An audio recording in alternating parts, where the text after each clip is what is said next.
8 seat लाने के लिए कम से कम हमको 15-16 से 20 सीट मिले तो 60% स्कोरिंग सीट माना जाएगा। हम भी 50 या 100 सीट पर लड़ेंगे। निबंधित पार्टी रहने में अपने को अपमानित समझते हैं। इस बार करो या मरो का हम लोग का ये मुद्दा है। पनोरमा ग्रुप, जो सोचता है वो करता है।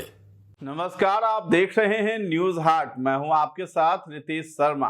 केंद्रीय मंत्री और हिंदुस्तानी आवाम मोर्चा के सुप्रीमो जीतन राम मांझी ने बिहार में सीट शेयरिंग को लेकर बड़ा बयान देते हुए एनडीए की टेंशन बढ़ा दी है।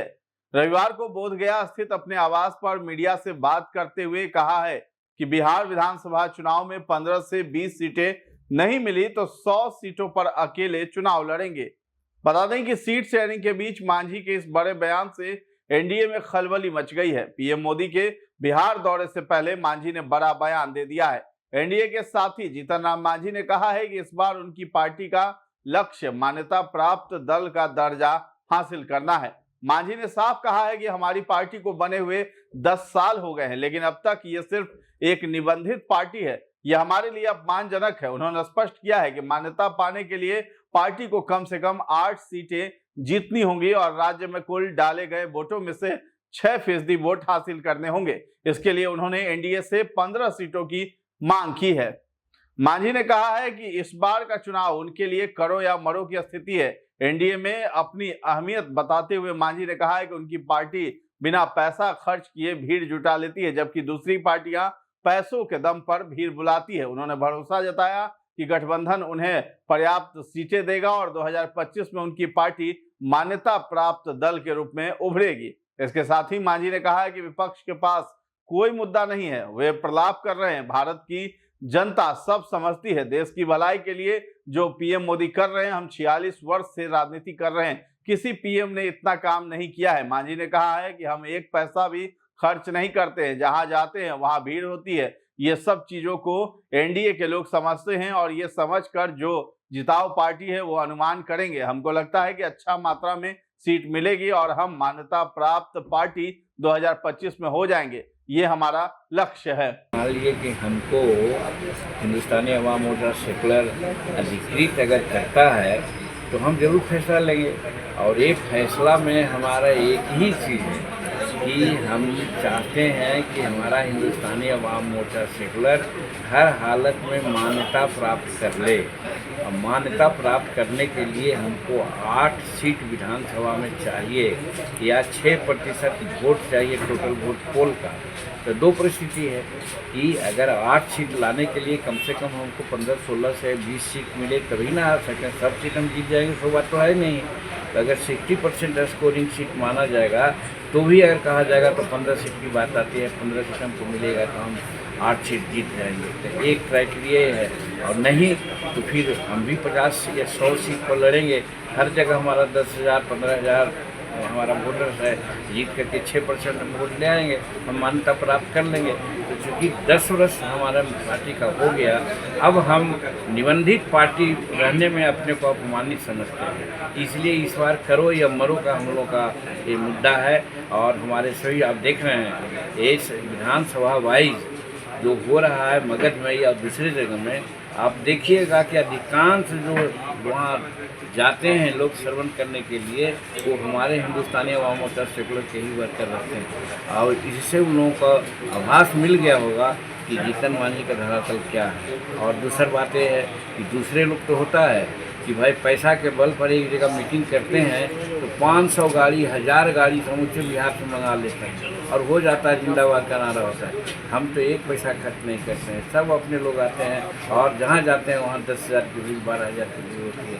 तो इस चीज़ को एनडीए के लोग समझते हैं और हम समझते हैं। ये समझ करके जो जिताऊ पार्टी है, जिताऊ सीट है, वो अनुमान करेंगे और हमको लगता है कि अच्छे मात्रा में सीट मिलेगी और हम मान्यता प्राप्त पार्टी 2025 में हो जाएंगे। ये हमारा लक्ष्य है। धमकाना तो डेमोक्रेसी में उचित नहीं है। अगर धमकाया है तो कानून अपना काम करेगा, किया जाएगा। रही बात उपराष्ट्रपति के चुनाव में, तो सब अपना स्वविवेक से अपने अंतर मन की बात से लोग वोट किया। तो इतना हम लोग को वोट मिलना चाहिए था, इससे 30-40 वोट हम लोग खा गए। यानी कि जो विरोधी लोग हैं, कांग्रेस के लोग हैं, उनके लोगों ने भी उपराष्ट्रपति सीपी हमारे राधाकृष्णन जी को वोट देने का काम किया, क्योंकि ये अच्छे आदमी हैं और गुणहार हैं, समाज सेवा में लगे हैं, साधारण आदमी हैं और सरलता इनकी ज़िंदगी है। तो अच्छा समझ के लोगों ने किया, तो इसलिए उनको धन्यवाद देते हैं। अगर ये धमकाते हैं तो डेमोक्रेसी में धमकाना शब्द का कोई महत्व नहीं है। पहले तो गए वो क्या वहाँ पहाड़ उखाड़े जो गए थे राहुल जी, आज ये गए तो हम आज पढ़े हैं 8,000 करोड़ रुपया का वहाँ सौगात था। एक चीज़, दूसरी बात, इतनी बारिश हो रही थी, उनका हेलीकॉप्टर नहीं उड़ा तो बाई रोड वो गए और उन्होंने रिएक्शन दिया है प्राइम मिनिस्टर ने। हम बहुत लकी हैं, अच्छा हुआ कि बारिश होने लगी, हमारा हेलीकॉप्टर नहीं उड़ा।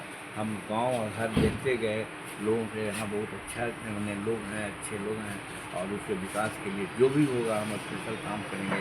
और 7,000 करोड़ का उन्होंने बहुत पैसा दिया है। अभी इन लोग को कुछ मिलता नहीं है तो अनाप शनाप की बात बोलते हैं। यही तो यहाँ का विपक्ष की कमी है। कोई आधारभूत बात बोले, कोई मुद्दा की बात बोले तो हो सकता है, लेकिन हर जगह तरह तरह की बात बोलते हैं, तो ये तो बहुत गलत है, ऐसा नहीं बोलना चाहिए। हम समझते हैं भारत की जनता इस बात को समझती है कि ये लोग प्रलाप कर रहे हैं। प्रलाप का शब्द समझते हैं ना, तो पागल हो जाता है, ज़्यादा बुखार आ जाता है तो बोलता है, उसका कोई सीधा हिसाब नहीं रहता है। उसी प्रकार के लोग प्रलाप कर रहे हैं और कोई सच्चाई नहीं। देश के भलाई के लिए, देश के प्रतिष्ठा के लिए जो नरेंद्र भाई मोदी जी कर रहे हैं, हम 46 वर्ष से राजनीति कर रहे हैं। अटल बिहारी वाजपेयी को अगर छोड़ दिया जाए तो कोई प्राइम मिनिस्टर आज ऐसा नहीं काम। मांझी ने पीएम मोदी की मणिपुर यात्रा को लेकर भी राहुल गांधी पर तंज कसा। उन्होंने कहा कि राहुल गांधी दोगली बात करते हैं। राहुल गांधी वहां गए थे तो क्या पहाड़ उखाड़ लिए थे? पीएम मोदी वहां गए तो 8,000 करोड़ रुपए की सौगात दी है।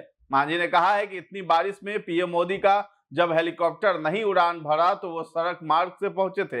विकास के लिए जो भी होगा वो करेंगे। अब इन लोगों को कुछ मिलता नहीं है तो अनाप शनाप की बात बोलते हैं। यही तो विपक्ष की कमी है। कोई आधारभूत बात बोले तो हो सकता है, लेकिन वो हर जगह तरह तरह की बात बोलते हैं। ये गलत है, ऐसा नहीं बोलना चाहिए। उन्होंने कहा है कि भारत की जनता ये सब जानती है कि ये लोग प्रलाप कर रहे हैं। प्रलाप का मतलब जो पागल हो जाता है, ज्यादा बुखार आ जाता है तो जो बोलता है उसका कोई हिसाब नहीं रहता है। उसी प्रकार ये लोग प्रलाप कर रहे हैं। अटल बिहारी वाजपेयी को छोड़कर नरेंद्र मोदी जैसा किसी पीएम ने काम नहीं किया है। तो फिलहाल इस खबर में इतना ही। न्यूज़ हाट के साथ बने रहें और अभी तक हमारे चैनल को आपने सब्सक्राइब नहीं किया है तो जरूर कर लें। धन्यवाद।